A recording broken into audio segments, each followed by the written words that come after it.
I know, I've been teasing this for a while, and here we finally are, the ultimate hair reset. Now, your first question you might be asking is, what is a hair reset? Hair reset is when you kind of do your best to set it back to basics so that you can have a blank canvas to work with, really. Try and strip all of the things out of it, give it what it needs so that your hair will cooperate a little better. What is the difference between that and an ultimate hair reset, you might ask? An ultimate hair reset is that you are throwing everything at it to try to get it to cooperate because you really don't know what the problem could be. It could be a multitude of things, so you're just going to do all of the things. So here we are, I've done all of the things, and I'm going to walk you through this process. I'm going to do my best to give you alternatives as well so that you can make this work a little better for your hair, because everybody's problems are going to be a little bit different. So I'll help you try to kind of diagnose what's going on and pick the products and the routine that's best for you. Let's go ahead and get into this. If you are new to my channel, hi, my name is Lena and welcome to my bathroom. And if you do like content like this, please do like and subscribe.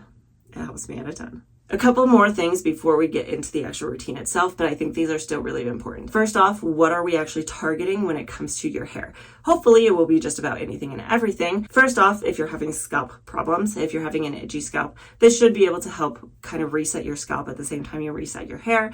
Other problems is if you have damaged your hair recently, so let's say you bleached it, you dyed it, you did some sort of mechanical damage to it, this could help with that as well. Other things it can target is buildup of some sort. The two big ones are going to be product buildup and hard water buildup. We talk about that and how to go about fixing that.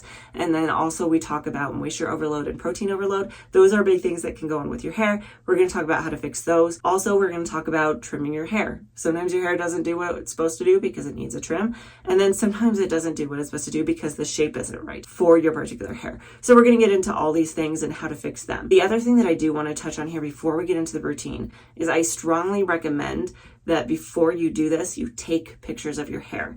Sometimes it can be really hard when you've gone through this entire process and look at it at the end to know if it's actually made a difference or not. I do this because I film a lot of videos, but even before I started filming these, I would take a lot of pictures of my hair for this particular reason. It's going to be really, really helpful to know by the end of this whole process if it's made a difference or not.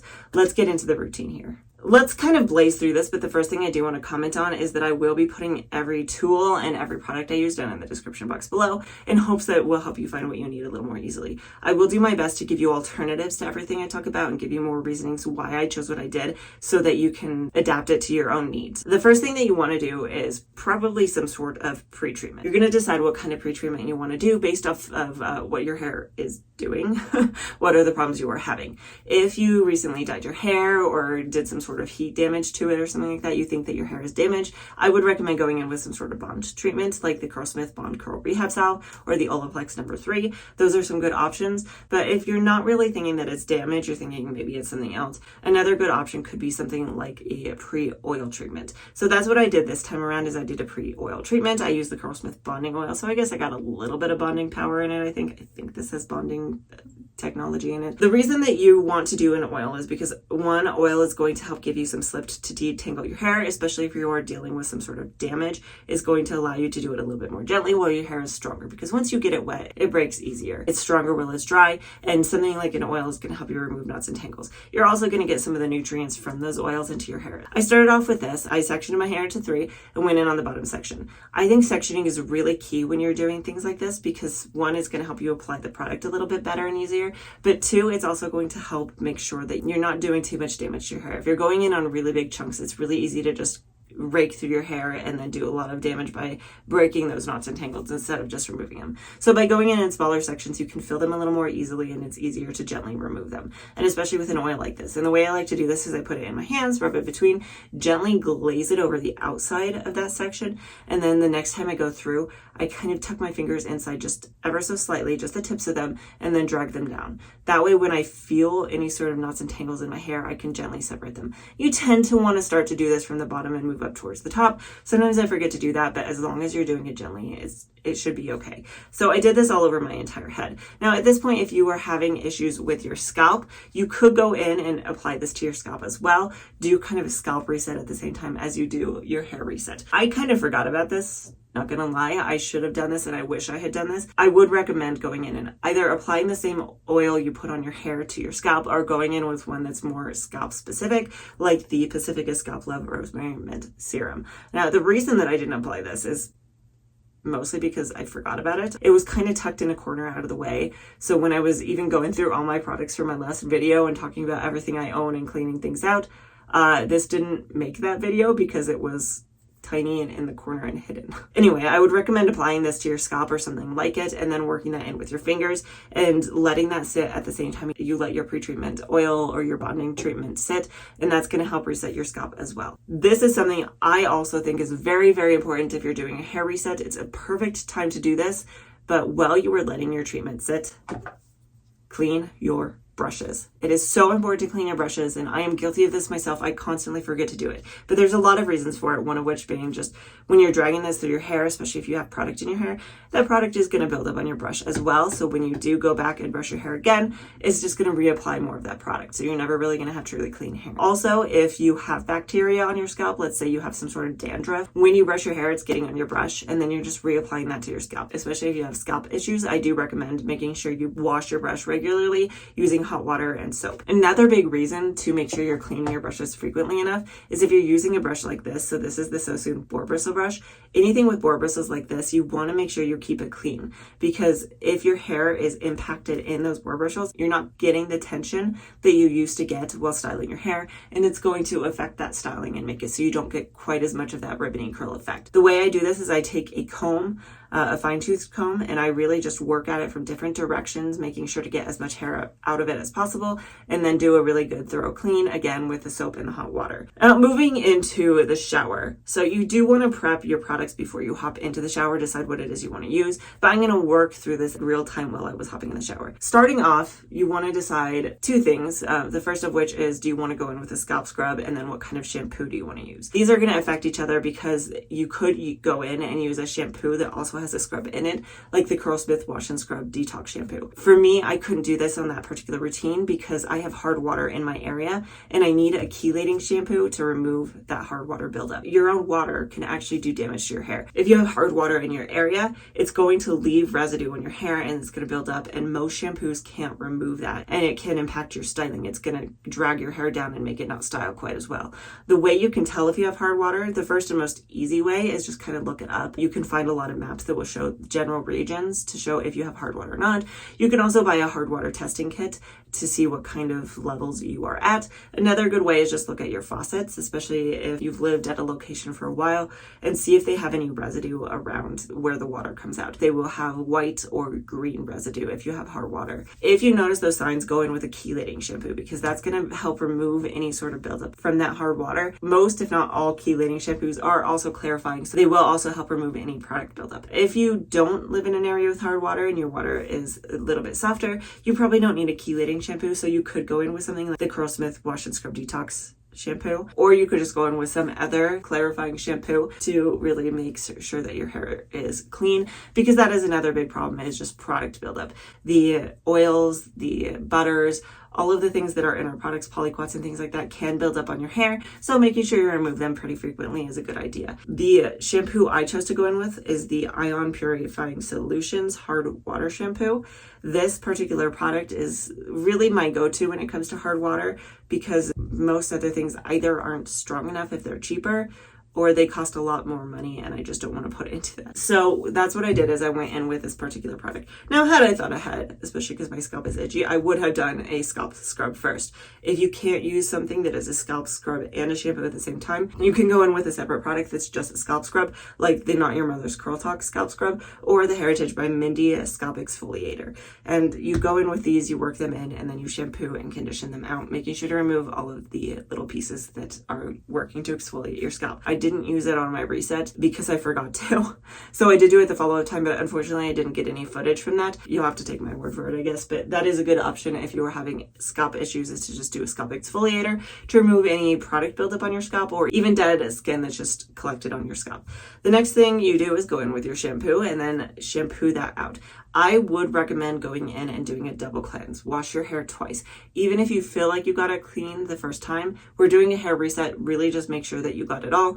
Go in and do it again, especially because we are going to do a mask on our hair. You're going to help introduce any sort of moisture back into your hair. It's going to make the stripping effect of your clarifying or chelating shampoo a little bit less extreme. So I washed my hair with that. Really made sure to thoroughly clean it, did a double cleanse, and then I went in with my hair mask. Now, the hair mask you're going to choose is going to depend on what kind of problems you are having. If you are having issues with damage, you may want to go in with something with some sort of bond building technology to it, like the Twist by Wee Dad bond building one, or the Not Your Mother's Curl Talk bond building mask. If you think that your hair might just be too dry, it's not so much a damage thing as it is maybe a protein thing, you may want to go in with something that's just really moisturizing. My favorite products for this would be probably the Mielle Rosemary and Mint deep treatment mask. That's really the main one that I use when I just need moisture, because I don't tend to just need moisture. But that is a good option because it is also going to be good for your scalp, as well as it has a lot of really good slip. It works really easily through the hair. Those are not the products that I chose though. I have a different problem. So my problem, and a lot of other people's problems I've heard, is that my hair gets too soft. It gets too over moisturized. The way you can tell if your hair is over moisturized, one, it just feels really, really, really soft. Sometimes it's too soft and it just stretches out really easily because it has no structure and strength to it. Another really big indicator to me that my hair is too soft is that it just takes forever to dry. If my hair takes about 20 minutes to dry with a blow dryer, sometimes it'll take 30 minutes if my hair is really, really over moisturized. My favorite product for this is the Shea Moisture Hydrate and Repair Protein Power Treatment. This one always works for me. I have rebought this several times because if my hair is struggling and I use this, it almost always fixes it. I know this doesn't have a ton of protein in it. I don't know why this works so well for me, but it does. I know a lot of people also really like the Curlsmith Multitasking Conditioner for this because it does have some protein in it. It doesn't work as great as this for me for some reason, but it just depends on your hair, I guess. Choosing your mask and applying it in the shower, that's what I did. I chose the Shea Moisture Hydrate and Repair Protein Power Treatment, applied this to my hair, and then let it sit for as long as I could. I think I let it sit for about half an hour. If you can, put a shower cap over the top of it, and then also use a heat cap. That heat cap is going to help this product penetrate the strands and really deliver all of the nutrients, the moisture, the protein, whatever it is that your hair needs. And so that's what I did. I did heat up my cap. I put it over my head and then let this sit for 30 minutes before coming and rinsing it out very thoroughly before moving on to my next step, which was cutting my hair. Let's get into that one. If you don't feel confident doing this yourself, at this point you could just go to a hairdresser and have them do it for you. The DIY that you're going to pick, if you do decide to do it at home, is really going to depend on your personal preferences. Sometimes you just feel like you need a trim and you could go through and trim your hair, or you could completely change the shape depending on your problems. Part of my problems lately have been that I just don't like the shape of my hair. My hair has kind of two sections, the top, which is more of a wavy section, and then the bottom, which is more of a curly section. And I don't like that the heavy waves are sitting over the top of the curls. You can't really see them very well. So I wanted something with more of a dramatic layering to it so that you could see those curls on the bottom a little bit better. So that's why I personally chose to do the unicorn cut. I have an entire playlist dedicated to different haircuts you could check out for either more information on this particular cut, because I have other videos on that as well. I do actually have a video itself that kind of talks about different types of DIYs and what you might want to pick one over the other. So let's get into this one. The one I chose was the unicorn cut. I've done this several times in the past. It's always worked really well for me and given me a shape that I liked. So I decided to go back and do it again. So the first thing that you want to do is make sure that you go in with a leave-in conditioner on any haircut. This is just going to help you work with your hair a little bit more easily, stop it from getting knotted and tangled quite as much. So I actually went in with the Tralux and Tie the Knot Nourishing Leave-In Conditioner, mostly because I like the smell of it and I wanted my hair to smell fabulous. So I put this in my hair, raked it through, and then went in to do my cut. The other thing of note here is that my hair is pretty wet at this point. You want to do these DIY cuts on wet hair. This is just going to help keep your hair from getting too much texture to it, because that texture is going to make your haircut a little bit more wonky. The first thing I did was kind of bring most of my hair to the top of my head on my forehead, not actually over my forehead like the butterfly cut, but kind of at the top of my head above my hairline. I did choose to leave a piece out in the back that was kind of the length of my hair, and that is meant to be a guide so that you don't actually lose the length of your hair. You're going to cut more off than you think that you need to, but this way you're not actually going to be taking length. So I left that out, and then I brought the rest of my hair up and put it in that ponytail at the front. You really want to work hard to make sure everything is super, super smooth, going through and feeling to make sure that you've gotten any bumps and lumps and things like that out, or again, your haircut's not going to be quite as even as it should be. So I did that. I worked really hard to smooth that out, and then I put that ponytail in my hair right at the top of my head. And then what you're going to want to do is bring your hair up and away. Now, if you are like me and you have longer hair as well as just high density hair, I chose to go in with yet another ponytail because this cut needs to be done up and away from your head, but that can be kind of tiring on your arms as well as it's hard to see. So I took that guide, brought it up to see how much length I wanted to take off before putting in a ponytail, read it about where that hit so that I wasn't taking the length, but I was taking a lot of bulk off. So I put that ponytail in, and then that way you can bring it down and work on it, especially because you can see here, I really had to work at it. I have a lot of hair. It's really high density. And so I worked really hard to get that off. Another benefit of having that ponytail in is when you bring it down, that way you can see if it's even across. Because I don't know if you could see this very well on the camera, but I did have quite the chunk over on the left side that didn't cut quite as evenly that I had to go in and work at. I may not have noticed this quite as much had I not put that ponytail in. So I fixed that at this point. Realized that there was an awful lot of hair in my hands and really prayed that I hadn't cut too much length off. Theoretically, I wasn't supposed to. Theoretically, this should have worked well, but maybe I chose a length in the back that was shorter than the others for some reason. And so I was a little bit worried. So we will see later on if I cut too much length off or not. At this point, I pull my hair down. The thing about the unicorn cut is it does have a pretty sharp V in the back. Not everybody likes that V, especially because it can leave your hair looking a little bit sparse on the bottom if you pull it up to the front a lot.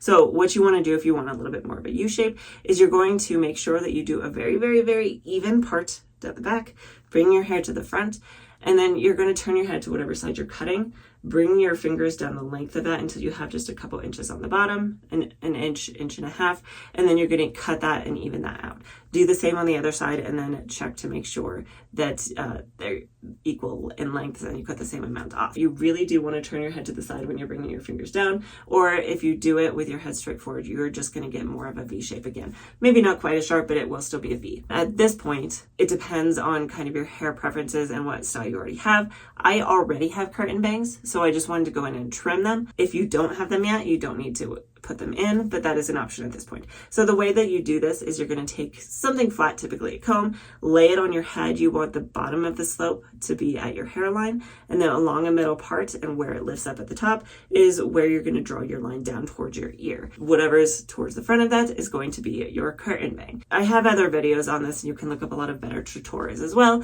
I didn't take any particular length off, so I don't really want to talk too much about that. But if you want to take length off, you're going to take a small triangle from the front, bring it down, and then cut that length, and then you're going to match everything to that as a guide. I didn't do that. I was just trimming them. So I just made sure I had my part equal, and then you bring your fingers across the front of your face. You want to make sure you keep your face straight and you keep your fingers diagonal. You're pulling diagonally. Higher you go, the more extreme it's going to be. If you bring it down here, it's going to be a little less sharp. You bring it up here, it's going to be a lot of a steeper curtain, I guess. And then you want to cut whatever is on the end of it.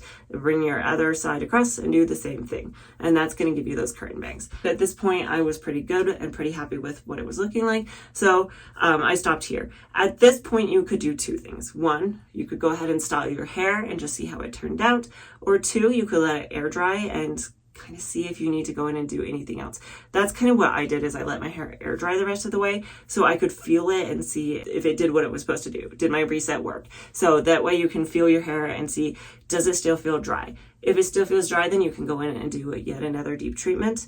If it feels good, then you're good to go. If it still feels really mushy and over moisturized, you could go in with another protein treatment. My hair felt pretty good at this point, so my plan was to go in and style it the next day. And then everybody in my family got sick. So I took a short hiatus and came back to style my hair today. The last thing that I want to touch on is styling your hair. So you finally hit the end goal. You're going to style it, see if this has done anything or not. The first thing I recommend is really thinking hard about what kind of products you want to use in your hair. Now, we have 3 different paths that we can go here. The first of which is go in with products that you know work well for your hair. If you go in with these products and they still don't work for your hair, then maybe you need to go in and do something else. Maybe you need to go in with another deep treatment. Maybe you need to go in with more protein, things like that. This is part of why I personally think it's a really good idea. If you are the kind of person that only likes to have one product at a time, and you notice that you're running low on a product, go and buy another one before you're completely out. It's going to help you know a little bit better if it's the product itself that's the problem, or if it's your hair. Another way that we could go about this is if you are like me and you have a lot of products, you could specifically target whatever you think might be wrong with your hair. So if you're going, I have a pretty strong feeling that it was moisture overload. You're going to go in and pick products that have more protein in them so that you can just give your hair that really big boost. On the other side, if your hair has been really dry and things like that, and you think your problem is that you need more moisture, you pick a lot of products that are going to help with that moisture side of things. The last way that we can go about picking products is to just go in with the products that you used the last time you washed your hair. Especially if you've been taking pictures of your hair, you can do a side-by-side comparison and know if it was your hair or not. The problem with this one is that if you do this and you don't know a difference, you don't know if there's something still wrong with your hair or if there's something wrong with the product itself. It's not necessarily a bad way to go about this, but it does make things a little bit more difficult, which is why this particular wash day, I decided to go in with routine that I knew would work for me. So the products I chose were the Tralex products, the Soothe and Restore Curl Defining Mousse, as well as the High Definition Curl Enhancing Styling Gel. I will link up above my styling routine for you so you can go back and see what I do in more detail, because I'm not going to go into it a ton here. If you have changed your styling routine, go back to the one that you knew worked well for you. So I sectioned my hair into 3, leaving it pretty soaking wet, went in with some of the foam, put a pump of this in my hand and raked it through before going in with my So-Soon Bristle brush, which I have recently cleaned, to define those sections. You could go in at this point and rake the gel through your hair. I do like to rake gels through my hair an awful lot. This time I decided not to though, because I didn't want to break up those clumps. The thing about foams that I really like is they give me nice juicy clumps. It can make it take longer to dry when they're big like that, but I like the way that they look. So I decided not to rake a gel and potentially disrupt those. So raked the foam, went in with my brush, and then I went in with the gel, glazed that over each individual section because I do still have a lot of hair. If I did it all at once at the end, I wouldn't get everywhere. So scrunched that in and then moved on to the next section. Went in with my foam, went in with my brush, went in with my gel, moved on to the top, all the way through, and then I went in with my Perfect Hair Growth towel to microplug my hair, get as much moisture out as possible before going in to diffuse. I think diffusing took me maybe a little less time this time around. It maybe took me 20 to 25 minutes instead of 30 before going in with my Curl Keeper clips to clip it up and away. At this point, it was probably about 90% dry. Let it finish air drying the rest of the way before coming back to fluff it up. Are you ready for this? And here were my final results.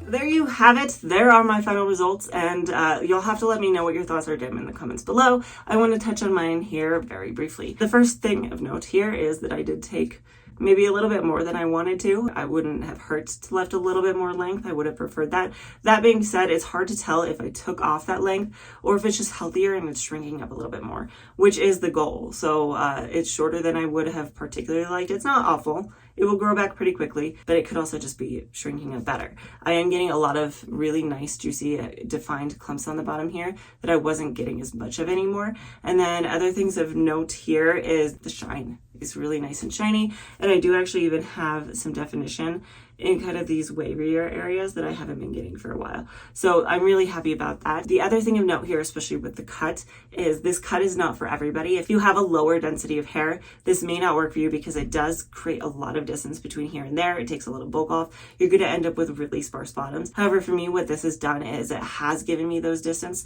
So you get to see more of those curls that I want to show off. It also takes some of the weight off the waves so they can spring up a little bit better. So I'm really happy with this. Y'all will have to let me know what your thoughts were down below. Hopefully this video was helpful to you in some way, shape, or form. Let me know if this helped, or if you have any further questions, I'm happy to answer them as soon as I can. If you like content like this, please do like and subscribe. It helps me out a ton. I do post a brand new video almost every single Friday. And if you have not had enough of me yet, I'm actually on a second YouTube channel. My twin sister and her husband have a YouTube channel where they play a tabletop game, and I have joined them. So check us out there if you are curious, and hopefully I will see you next time.